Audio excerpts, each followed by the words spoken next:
Attacks like this by Yemen's Houthi militia on ships in the Red Sea have been escalating. A response, it says, to Israel's assault on the Gaza Strip.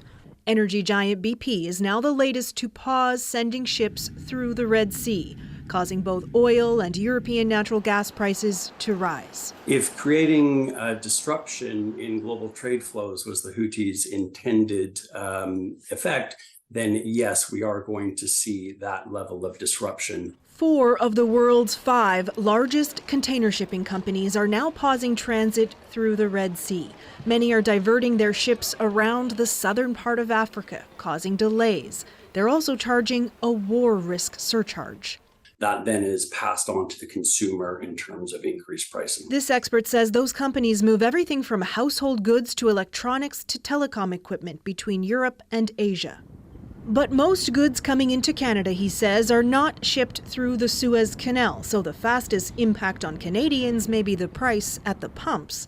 BP's announcement is raising fears more companies may also stop sending their ships through the canal. So much of global trade goes through the Suez Canal. It's about 12% of the total global trade volume. That's a huge amount.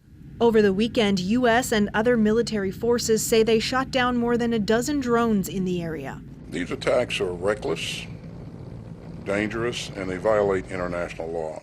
And I would remind you that this is not just a U.S. issue. This is an international problem, and it deserves an international response. That international response involves a coalition of a number of countries, including Canada. But a Houthi spokesperson told Al Jazeera the group is ready to confront any coalition. All right, Kayla, what more can you tell us about Canada's involvement in this new international coalition? Well, the Pentagon says it will carry out joint patrols in the southern Red Sea and in the nearby Gulf of Aden. We don't have a lot of details on Canada's involvement, but a government source tells CBC News Canada will be deploying a handful of personnel to the international task force, but no ships.